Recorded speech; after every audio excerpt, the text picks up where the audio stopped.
What's up, guys? It's Mike from Seattle here, doing a video in response to questions that came directly from Graham Stephan's YouTube Facebook group, which I will post the link for that here below. You can also find the link on many of his videos. The YouTube group is called the Real Estate Millionaire Mastermind. Today's question comes from Cat Love, December 6th at 8:19 p.m. Apparently it's a couple days old. I don't know how I missed it, Cat. I'm sorry, all right? But here's the answer to your question. Let me read it first. How much do you save for future real estate investments? So I just calculated that between my IRA, stocks, and my real estate investing savings account, I've invested or saved about 50% of my annual income from 2018. Cat, you're amazing. You are a stud, seriously. First and foremost, very few people save anything. So the fact that you saved 50% of your annual income from 2018, that is to be applauded and lauded just right out of the gate. So good job.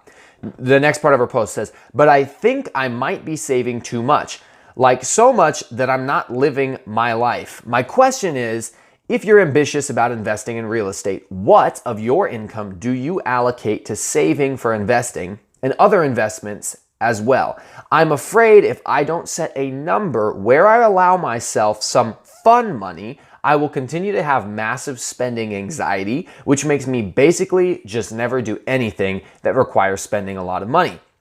So if you don't mind, share your percentages of your personal finance. Most articles I read just say stuff like, save as much money as you can, which is helpful because of course I can never leave my house or see family who live abroad or in other countries and save everything. So I'm looking for a conservative but reasonable way forward. So Kat, I really think this is a great question because if you spend a lot of time looking online, if you watch somebody like Gary Vee, if you watch somebody like Grant Cardone, especially Gary Vee, he says, hustle 100%. Don't buy things that you can't afford to impress people that you don't even like. And he specifically says, you need to hustle. And he says things like, I punted my 20s. In other words, he didn't do anything fun whatsoever in his 20s. He brags about working 50 out of 52 Saturdays every single week of the year. He never did anything fun, never had a good time, never went anywhere, never took any trips. And even when he was scaling his own parents' business from the $3 million amount of business it did to the $60 million amount of business it was doing yearly, he never paid himself any more money. This is what he says from his videos. And I watch a lot of his videos. So if you're watching Gary Vee, or if you're watching other similarly minded people, maybe Dave Ramsey, who says allocate where every dollar goes, you need to eat nothing if you're in debt, eat crap, and you're not going anywhere fun and you're not doing anything fun. People like this will tell you you shouldn't have any fun.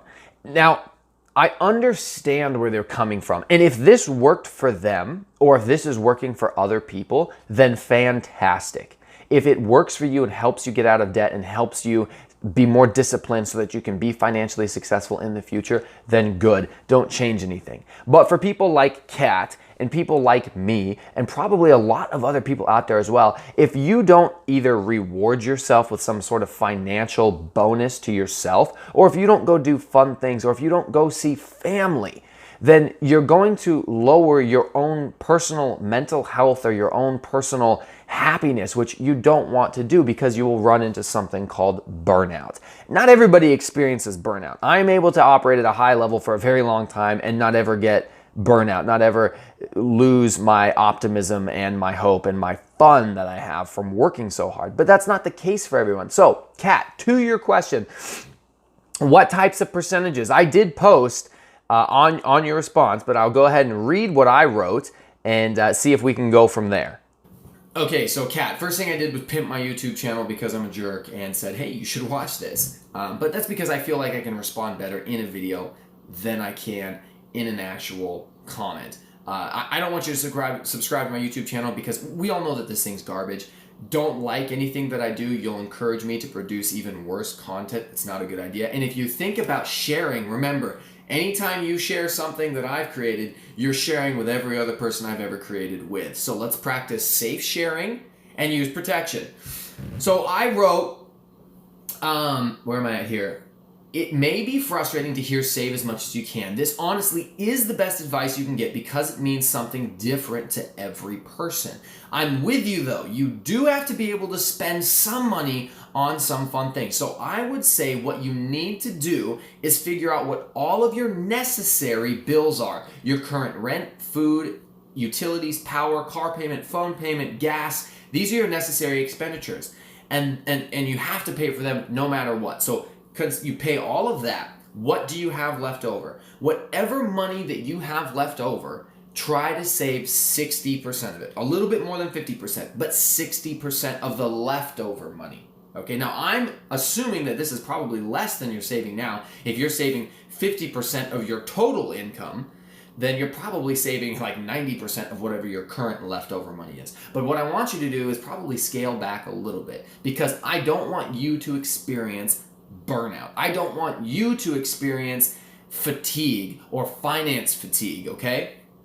I want you to splurge a little bit of money on yourself reasonably. So 60% of your leftover income, take it, stick it in the bank, don't touch it. Put it somewhere where you're not even going to think about it. Sounds like you're already disciplined, so put it into the things you're already doing to save.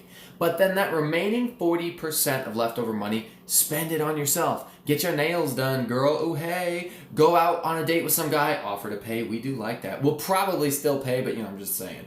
Avengers Endgame, I know that there is no way in heck I am not at the midnight opening and then probably at the noon opening the next day and then calling up any friend that I can find whatsoever to go and see it with me a third time because I have to see that movie. So whatever it is you need to spend money on, a vacation maybe.